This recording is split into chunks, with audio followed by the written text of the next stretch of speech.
Hoje nós vamos estudar sobre as duas ordenanças de Jesus para a sua igreja, a ceia e o batismo. O que significa o ato do batismo? E o batismo de criança? É válido? Será que existe uma forma correta de se batizar? Quem tem direito de participar da ceia do Senhor? Será que a ceia comunica algum tipo de bênção especial? Meus queridos irmãos e amigos, o batismo marca, em princípio, o início da carreira cristã.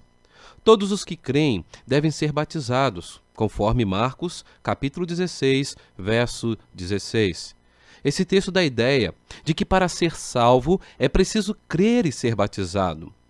Quem é batizado, mas não crê, ainda não está salvo. É preciso fé. Quem crê, por que não se batiza? Disse certa vez o reverendo Jonatas Tomás de Aquino: é possível que alguém queira batizar-se, mas ainda não creia. Mas não é possível que alguém creia em Cristo, mas não queira batizar-se.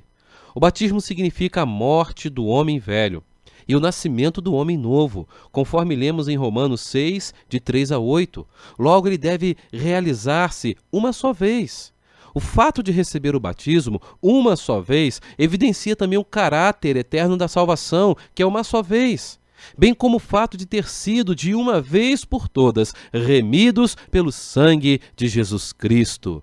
Leia lá João, capítulo 13, verso 10 e 11, capítulo 15, verso 3, 1 Coríntios, capítulo 6, verso 11 e Tito, capítulo 3, verso 5.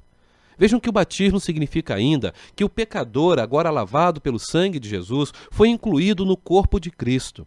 Agora precisamos ver o que a Bíblia nos ensina sobre o batismo. Será que batizar criança é certo? Vejam que o pedobatismo é o nome dado ao batismo de crianças. Ele é realizado por muitas correntes cristãs.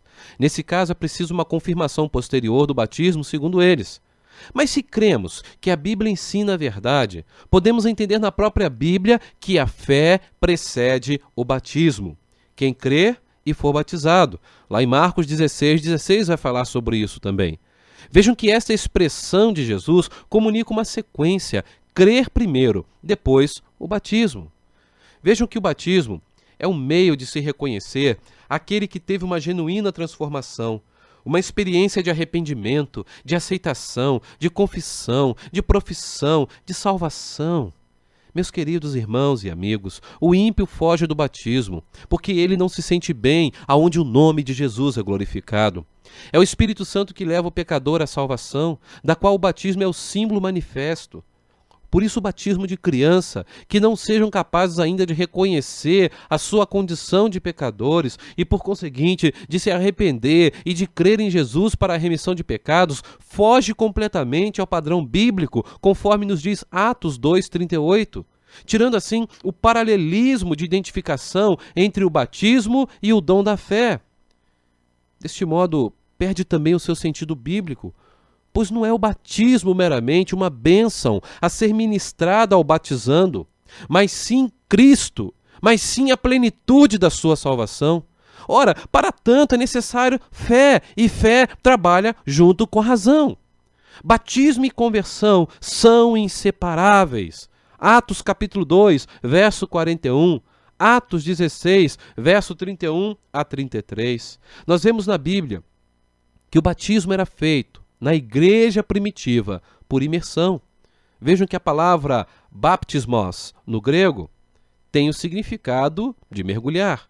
E alguns cristãos acreditam que somente deve ser molhada a cabeça.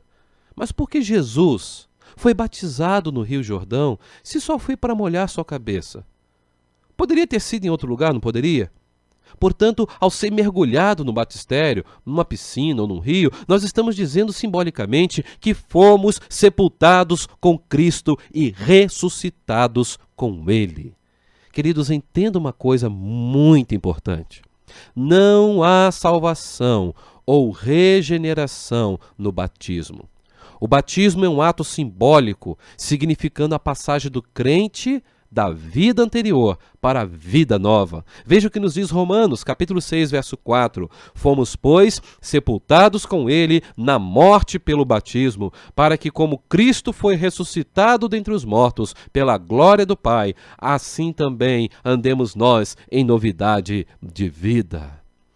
A outra questão agora é a ceia do Senhor. Podemos dizer a outra ordenança. A ceia é a segunda ordenança do Senhor Jesus Cristo para a igreja. Foi por ele também instituída e é um memorial de sua morte. Lá em 1 Coríntios, capítulo 11, 25 a 26, encontramos o apóstolo Paulo dando esta palavra para a igreja. Vejam que se a mesa é dele, de Jesus, tem assento nela quem? Todos os salvos que pertencem ao seu corpo. Se o batismo indica visivelmente a inclusão do batizando no corpo de Cristo, a ceia indica a continuidade desta condição. Nela é também revelada a identificação dos crentes com Cristo ao se alimentarem da sua carne e do seu sangue. João, capítulo 6, versos 51 a 57, representados no pão e no vinho. Dessa forma, a participação comunitária na ceia do Senhor manifesta a participação dos crentes na vida de Jesus e a sua comunhão com ele e uns com os outros. Lá em 1 Coríntios, capítulo 10, verso 17, fala-se também dos crentes como unicamente um pão. Assim, a ceia simboliza a unidade existente no corpo de Cristo. Na ceia, a igreja reconhece Cristo como fundamento da sua vida. Podemos entender melhor o significado da ceia ao traçarmos um paralelo entre a mesma e a Páscoa judaica, posto que a última ceia de Jesus era a refeição da Páscoa, Mateus 26, 17. É interessante que há crentes que se abstêm da ceia quando estão com problemas espirituais, com lutas, em conflitos com os outros irmãos ou consigo mesmo. Não há dúvida de que o texto de Paulo em 1 Coríntios 11, 28 manda que cada crente se examine a si próprio. Para quê? Para não participar da ceia? Não! Para reconciliar-se com Deus e assim comer e beber à mesa. Amados, ausentar-se da comunhão é fugir do problema. É preciso que o crente examine-se a si mesmo e assim coma do pão e beba do cálice. Não o fazendo, foge da presença de Deus, como Caim fugia. Se necessário, o crente que se sente reprovado à mesa, ele pode procurar o pastor ou um diácono e abrir o seu coração, a fim de, pela oração, ser curado, perdoar, ser restaurado e não ter objeção de consciência para sentar-se à mesa da comunhão. Lembre-se disso, a ceia do Senhor em si não é santa. Senão, diremos que o pão e o vinho são literalmente o corpo e o sangue de Cristo. A Bíblia é clara a nos dizer que é um memorial. O momento, sim, que é santo, porque a comunhão do corpo de Cristo, representado pela sua igreja na terra, é maravilhosa. Meus amados irmãos e amigos, a ceia em si, ela não comunica nenhuma bênção especial. Essa é a razão porque não a devemos chamar de sacramento. Sacramento é o que santifica por si mesmo, isto é, faz ser santo, separado. Nem o pão e nem o vinho fazem ser santo, eles não santificam, queridos. Preferimos chamar a ceia de uma ordenança que fixa um memorial da morte do Senhor. Ainda que a ceia não comunique bênção, é ela o momento apropriado para a reflexão, para a autoanálise, fazer um autoexame, se arrepender dos seus pecados, para a confissão, para a restauração, para a sua santificação. Vá até aquela pessoa que você está magoado com ela, gere perdão por ela. Isto é certamente obra do Espírito Santo, é obra desejável e que deve ser buscada por cada um de nós. Meus queridos irmãos e meus amigos, a ceia certamente não é hora de examinar o outro irmão e de avaliar ou julgar a sua participação ou não participação. Na ceia é hora de comunhão com Deus e comunhão com o próximo também. o irmão que está do seu lado. Na ceia é hora de crescimento. Foi para isso que Cristo derramou seu sangue naquela cruz, para que pudéssemos ser um só no Senhor. Entenda que a nossa individualidade vai manter-se sempre, mesmo depois de crer em Jesus. Cada um tem sua individualidade, mas na unidade nós somos um corpo. Assim como o músculo, na unidade ele é corpo, na individualidade ele é músculo. Você, na sua individualidade, tem seus temperamentos, mas na sua unidade você é corpo de Cristo. Meus queridos irmãos e amigos, não julgue o outro se ele está errado ou não na hora da ceia. A ceia é um momento seu com Deus, é o momento de compartilhar com seu irmão que está ao seu lado. Não repare aquilo que seu irmão tem feito, ore por ele, coloque a vida dele diante do Senhor. Há uma história muito interessante que nos diz que certa vez uma senhora estava na sua casa limpando o vidro da sua janela. E ela reparou o quintal da sua vizinha, vendo a sua vizinha estendendo alguns lençóis. De repente ela falou: puxa vida, esta vizinha não lava direito os seus lençóis. Olha só, estão amarelados. Gente, lava melhor do que ela.